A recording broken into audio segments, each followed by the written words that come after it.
So what I'm saying is, I see Kenyon Martin point on that part. Like when you're an enforcer, you ain't just going pick on the weak. And I no disrespect to those guys out there he didn't went picked on, but he knew they wasn't gonna fight back. Like real ones going out there and it don't matter who in front of you, right? Okay. Welcome back to NBA Cinema, man. So you can see right there, Kendrick Perkins is saying that Draymond also is selective about who he goes at during these altercations. And, you know, Kendrick Perkins and Draymond had a back and forth some years back, but they seem to piece it up, you know, since that time. And I think this is just competitive banter. Obviously, Kenyon still has his competitive edge. You never lose that. And Draymond has his, right? And so he's still within his career. I think Draymond has rubbed people the wrong way, though. You remember that tweet he had about the Bulls? He was watching, I believe, one of their finals games. He talked about it being an 80-point or the points score being in the 80s and talking about how he felt like the Warriors would have ran them. So he said things about the basketball in the previous era, and I'm gonna be honest with you. I don't give the Warriors any wins on any of the Bulls teams after, you know, Jordan came back from retirement and they went on that second three-peat. They wouldn't get I'm talking about a single win in a series. Maybe a single win, you know, back before and they're still gonna lose the series, but I can't see them competing with that team in their era or the previous era. I just can't imagine you having Draymond rim protecting against Michael Jordan and Scottie Pippen. You know what I'm saying? So that's just the way I see it. But we're going to get into Kenyon Martin and Nick Young watching what Draymond said about swing players and the love he gave Nick Young's championship. And they're going to watch it together and they're going to get into a little heated debate. Let's check it out. Y'all should have did the who's the toughest, man. No, I hear you. I never said he wasn't tough. I'm just saying. I never said he wasn't tough. We gonna sit here and act He like said I was under his team. We're talking about what I made and what I didn't win. Act like we don't take talk up about for your boy. on this Because he the reason you got that ring. Yeah, I did. And you the reason you ain't got one. You the reason you ain't got one. Nigga got more rings than everybody in your draft. He got more than everybody in your draft. I stand on mine. Let's stand on the draft. Number one draft. This draft was ass. Draymond came out. Let's just keep it real. Let's keep it real. If we want to talk about shit, let's talk about shit. We're talking real shit. Yeah, let's talk about shit. What Kenyon did. Jason Kidd carried your ass up there. You didn't help. Who let the team score? How did Kidd carry anything when I let the team score? You had a top 5-point guard. He had a top 5-point guard. When? He won. He got the job done. For 4 years. Yes, he got the job done. For 4 years. Let's keep it real. I played with J. Kidd for 3 years. I played with J. Kidd for 3 years, actually. And you should have did what I did. I played with who? You wanted to be scoring. You wanted to be scoring. I did my job. Goddamn. Obviously, they got rid of you. I did my job, nigga. They got rid of you. So I did my job, nigga. I got paid. No, they didn't get rid of me, nigga. I got paid. I'm just saying. I got paid to do it at a high level. I'm just saying. Have you ever been a top free agent? No. Have you ever led your team? No. Well, you wasn't. Have you did no? You wasn't a top. Have you no? They came and got me. Have you no? They came and got me. Have you no? They came and got me. Off the corner, nigga. Off the corner. I did my job. Off the corner, nigga. Came and got you off the corner. He did. Off the corner. Well, speaking of that, came and got you off the corner. Are you even with him? I'm arguing. He's trying to take up for his boy. What are you arguing about? Trying to take up for his boy, Nick. I mean, Gil. Now, I can understand that, you know, Nick Young being in that championship locker room. You look at some of the teams that Nick Young's played on, and that's probably where he fit in the most, probably where he felt, you know, the most competitive while having a defined role, and probably learned a lot from those guys. So he probably has a different relationship, you know, with Draymond Green. A lot of them empowering him to shoot and be aggressive because he has the ability, you know, to go on scoring runs. He can reel off 10 or 12 quick, and that can swing a game. So Draymond's point about him being a swing player, I definitely agree with that. You know, I definitely agree with that. But now they're going to watch the footage of what Draymond actually said, and this is what's going to get Kenyon really upset, you know. And, you know, Rashad McCants a little upset too, but really Kenyon, that's who he's talking to. Let's get to that. and Rashad McCants, a couple guys who tries to attack Nick Young about his NBA championship is this. I know you guys don't understand what it means to win an NBA championship. So in an NBA championship, you have your guys who has to deliver. Me, Steph, and Clay, we had to deliver. And then you have all your guys who play a role. What I like to call them is swing players. As opposed to role players, I like to call them swing players. Your job is to swing one series. And so when you go look at our championship run that Nick Young was a part of, Nick Young was the swing player in the Houston series. Game 6 or 7, Nick Young was one of the primary defenders on James Harden. Nick Young hit big threes. He swung the series for us. Guess what? Job done.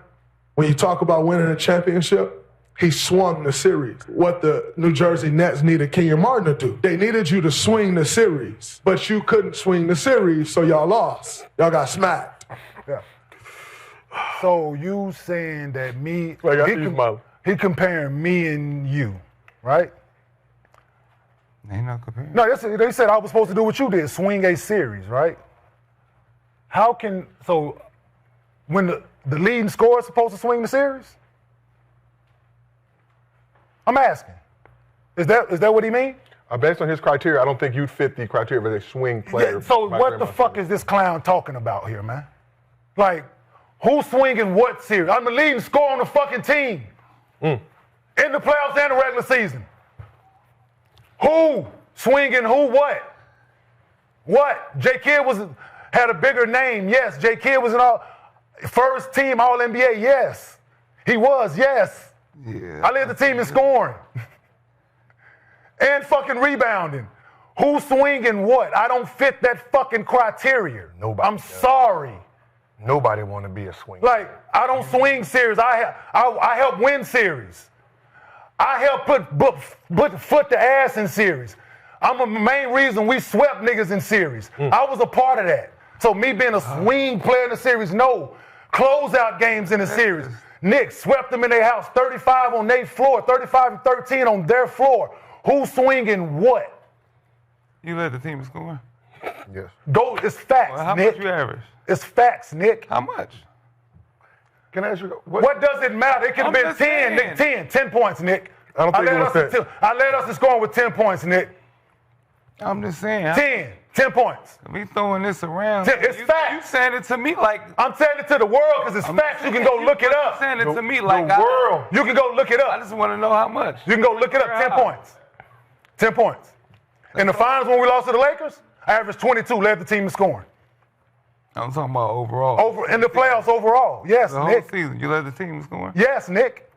And what was that, 20 or something? No, 10. 10 points. Average 10 points. More than 8. What your man averaged. He averaged 8 for his career. Now, Nick says that Ken is the reason that he doesn't have one. I can't really say that. Maybe he's alluding to Kenyon being hot-tempered, getting suspended, having those issues. Obviously, George Karl has been revealed that he said a lot of things to players that was very disrespectful, and he was, a bit, I can't say that, but he was against the brothers, is what they're saying, right? There's a lot of commentary coming out from players, not Kenyon Martin, saying some of the same things he was saying. And so it's contentious, with those type of coaches. But when I look at his time with the Nets, they were really good, but none of Draymond's teams was going to beat the Lakers that three-peated. You know what I'm saying? They weren't going to beat those teams. They just wasn't. Steph and them, if they would have played a healthy San Antonio with Kawhi Leonard the way he was dominating KD, I don't think they win the first, that title when KD first arrived, because that team with that version of Kawhi Leonard was going to beat KD and the Warriors. They were up by so many in game one. They were already going to steal game one, and then it was going to be a tough series. And one of the things they was doing is they was slowing the Warriors down and making them value possessions where they like to speed the game up. And they even did it in the regular season, and it was tough for Golden State to beat them in the regular season. So they kind of had a number before the whole Zaza Pachulia thing. And yeah, man, Draymond, again, I don't like to take away from what he's done. I recognize his significance.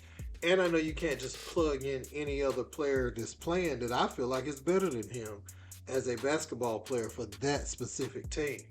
You know, was there other players around the league that if Steph and Clay would have went down and KD and all that, would they have been able to step up, average 18 to 20 points? Yes, there are some players that can do that wouldn't necessarily fill the role needed that Draymond feels for that team. I can say that two things are true because that's not the way basketball works. It's a team sport. So if I have my scores and the guy like Draymond needs to do all the dirty work and be able to handle the ball and do some dribble handoff, set good screens, that doesn't always mean a better player can fill that role.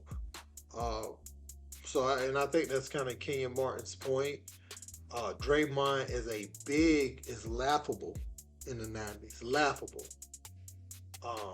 You know, even in the 80s and in the 70s, really, you know, Draymond is a funny thing to think about. I'd be looking at Cliff Livingston and be like, you know what I'm saying? Draymond probably wouldn't have played a lot. Charles Oakley, when he said his skill set didn't fit that time, it didn't. I look at somebody like Anthony Mason, who was a much more advanced ball handler, who did handle the ball somewhat. Bo Outlaw can handle the ball too. Ask yourself this, right? Think about Boris Diaw, or Jao, however you say his name. Think about how he handled the basketball in Atlanta. I think he played point guard there, but by the time he got to San Antonio, he was like a forward who could dribble and pass and do all those things. Boris Diaw could score, shoot threes, had a nice little post game and everything. And so he was one of those players that if everybody else went down, he could have gave you 15 to 17 if those players wasn't there. Draymond, what I'm saying is Draymond doesn't have that skill set offensively to be game planned against and still shoulder the offensive load in case of emergency like some of the people that Kenyon Martin named. You know, is Chuck Hayes and those guys better than Draymond? You know, he said for ish and giggles, and maybe he was being vindictive when he said a few of those names, Papa Jones and them. But, yeah, man, I just kind of want to know what you guys think. When I look at a power forward that's Draymond Green size or a little smaller, I'd be thinking about Larry Johnson at his peak, and people like that, who's really, really a tough player to handle. You know, on both ends of the court. Think about Charles Barkley. You know, I'm not even thinking about Draymond as a top 4-man to ever play the game. I'm thinking about him as a person that they needed. They absolutely needed. I don't want to take away from him. They needed him for the Warriors team. But he is just another puzzle piece, you know, that goes with the team. Yeah, it's kind of how I look at him. You know what I'm saying? He say we have to deliver. I know what he's trying to say. You know, with that, he's got to bring the toughness to the team and all that in this era. But Steph and Clay has to deliver, sir. You know, and even Sean Livingston and Barbosa in that first championship, a lot of those guys who were scorers, they got to deliver. You just have to make sure that, you know, you playing defense, which is good, which is needed, but I like them much better when Bogut was back there rather than just him trying to rim protect and do all that. Because I can't see him guarding KG, Dirk Nowitzki, Tim Duncan. They would have, especially, you know, Dirk and Tim Duncan in a playoff series, the way they will hunt you, I mean, they would average 42 points on Draymond Green in the series, shooting 65% from the floor. You know, so that's just kind of how I see that. But let me know what you guys think in the comments. Don't forget to like, share, and subscribe. Till next time. Peace.